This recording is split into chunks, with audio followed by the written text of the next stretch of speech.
Hello guys, this is Zyphox. Welcome back to another episode. We have a pre-interview right here with Gamer Blake. What up, MK community?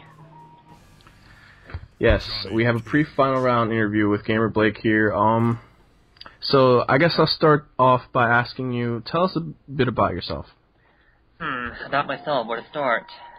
It's a bit of a huge topic, but suffice to say, as many people know, I am quite a supporter of the Mortal Kombat community and of the game franchise.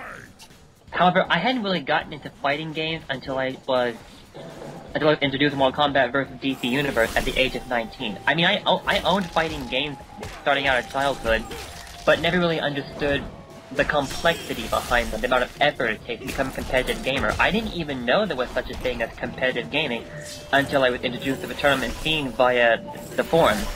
First at Mortal Kombat United, and then over there at Test Your Might. So anyway, I got into the Mortal Kombat franchise after becoming a well-known player in NKBSDC, and that transferred over to MK9, given my reputation of combo videos, tournament participation, streaming, commentating, and of course being known to yell X-ray that bitch. There's so much I could tell you about that, but it would probably take all night. You could elaborate on it if you wish. Where did you get that X-ray that bitch? It was on inspiration from a friend. Like I confirmed in an episode of the On Blast show some months ago, it was not really my original creation. And unexpectedly, it sparked a little something that I don't want to speak of at this point, if it's alright with you. It's fine. Fortunately, the last of that myth has cleared over. Okay. So, can you give a little bit of origin to the Chronicles in Blood on your YouTube page and your streaming? The Chronicles in Blood, that was simply a creative label I decided to use when I first started posting gameplay videos Mortal Kombat 9. It at first started with an intent to, shall we say, expose rage quitters who I played online. There might not really be much point to it, but some of us, if we were asked why do we post videos of people rage quitting against us, we would usually respond with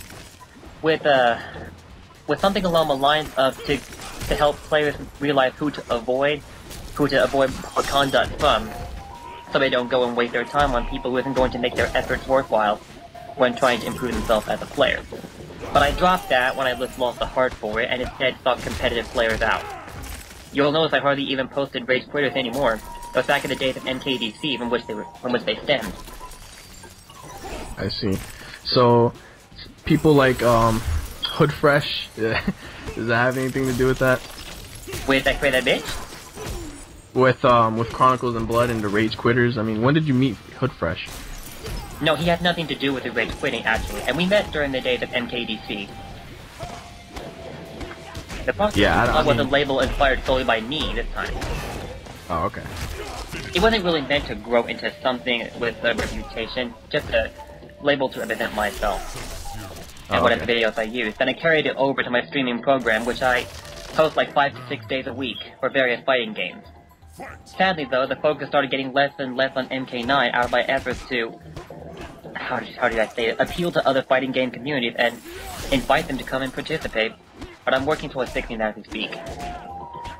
I mean, I like that idea, you know, you could stick to one character or one game, but, you know, to branch out, it's smarter because, I mean, Injustice doesn't really seem like it's going to be like MK. I mean, I know NRS made the game, but it seems like a lot of the stuff that's going to be in Injustice is going to be, like, more Street Fighter kind of footsie oriented. You can't even, you know, you can't even do an attack after a dash. I mean, I think it's smart for you. Yes, that's true. There's nothing wrong with character dedication in any fighting game, but it's always best to expand your options and study them very closely. That's partly the reason that I use so many characters in Mortal Kombat 9, as you may have seen just a second ago. Yeah, I mean, I didn't even. Every time I seen any of your games, anytime I seen like your tournament videos, you only use Sonya. Would you use any other character in tournament? Possibly Raiden, if I feel brave enough to go for it. But otherwise, Sonya's mainly my tournament character. The character people have come to know me for. Yeah, I mean, I didn't even know you played any other characters. So I believe I cleared that up. Yeah, you did, because I was not ready for your Sub-Zero or your Raiden. Or your Sonya. Don't think too highly of my Raiden. Like I said a second ago, I looked terrible with him online. I would not have gotten away with all those jumps. Yeah, been negative after he recovers from it. Usually gives time to initiate pressure. Yeah. How do you feel about Raiden as a character? It probably should come as no surprise to you, but I feel that people really overlook Raiden's potential as a character. I mean, naturally you could list some characters in the roster whose tools are simply better than his, but I feel the way Raiden is designed, he can control just about any part of the screen, when played correctly, of course. People just think too much on the rushdown side, and don't bother to explore things such as you described a second ago, footsie, defense, setups, and of course mind games, but they'll always be a predominant part in any match you have with any opponent. Yes, that's very true. I mean, I got caught with back threes how many times, and man. Back three is a very handy spacing move, and if on hit can obviously lead to a combo string, from which I get like about 35 to 40% perhaps. Yeah, it's very I guess it's really tricky to the spacing. Like, I mean, I barely play against Raidens who even use that. They just try to teleport and jump and they just think that Raid is all teleport Superman, teleport stuff, teleport, and get away. Come on, you gotta think deeper with some characters, you know? Yeah, definitely. Okay, so what are you looking forward to the most at Final Round 16? Naturally, meeting everyone I know in the Mortal Kombat community. To me, that's always a very exciting part of every single tournament out there.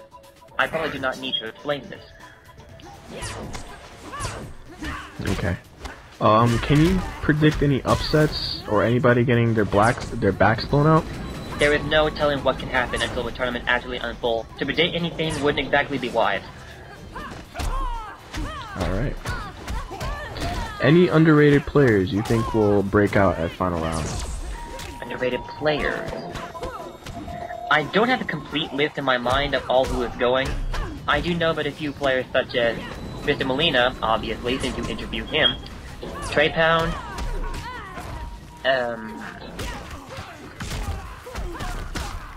yeah, like I said, I don't have a complete list of everyone who is going. And again, it would be too soon to call anything. Okay.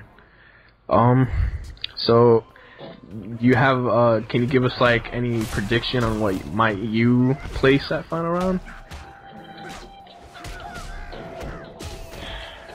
Again, there is no telling, but if I absolutely had to make a prediction, I suppose I would go either top 32 or top 16. Now, no, I'm not really speaking with confidence in my ability, I just let my skill do the talking. No, that's pretty smart. I mean, you know, Mr. Molina, on our other interview, he's saying top 32, he thinks he's gonna go 0-2, you know?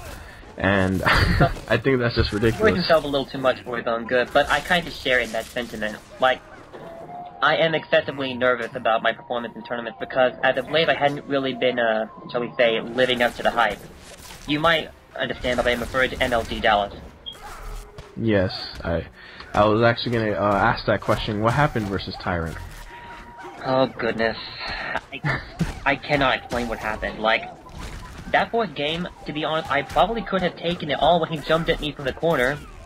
Instead of going for the uppercut, which he beat out with jump kick air, though, I probably could have done an ES cartwheel, taken it all right there. Like, it is just so amazing what one decision in a fight will really change as far as the outcome goes. That's just what adds to the complexity of fighting games, what makes them all that much more fun to play. And also that much more emotional. People know me to be an emotional player / competitor.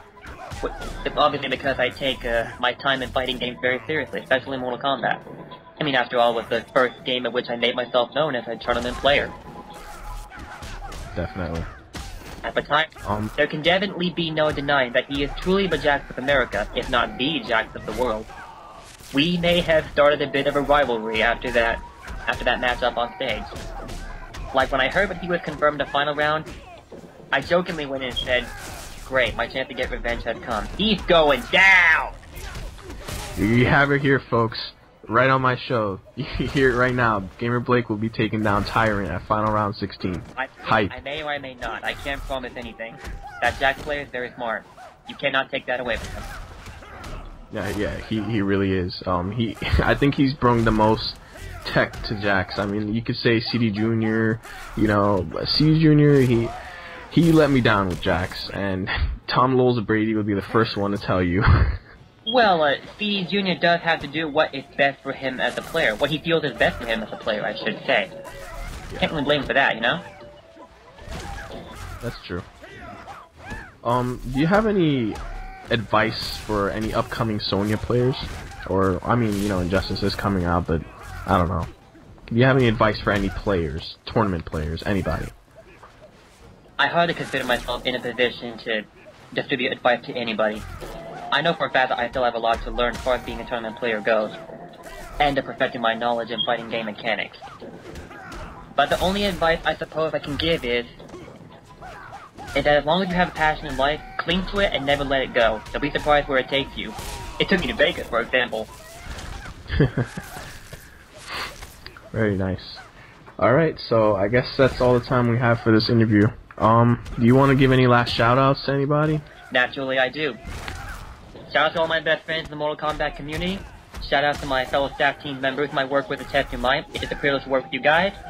Shout out to the upcoming Hardcore LAN Center that's coming up here in Oklahoma City. In case any of you do not know who they are, they're going to be a gaming company over here in Oklahoma, hosting online, offline events, tournaments. In other words, probably think something along the lines of perhaps Empire Arcadia or DMG, if you need a comparison. I don't quite know if it'll get that big, though. We're just simply coming out of the ashes after some years in exile, from what I've been told. Years undercover, not exile. But yeah, shout out to them, and shout out to everyone who listened to this interview. You all are awesome people, and I'm proud to be a part of your community. I am as well. Alright, so, thank you for being on the show. No problem. Alright. So, anyways, guys, there you have it. Interview with Gamer Blake. Some hype stuff was said. And I just want to ask you guys in the comment section below, who should I interview next? And please, put some questions for this person. I want to interview someone who's hype and who will give me results just like Gamer Blake. Okay? Peace.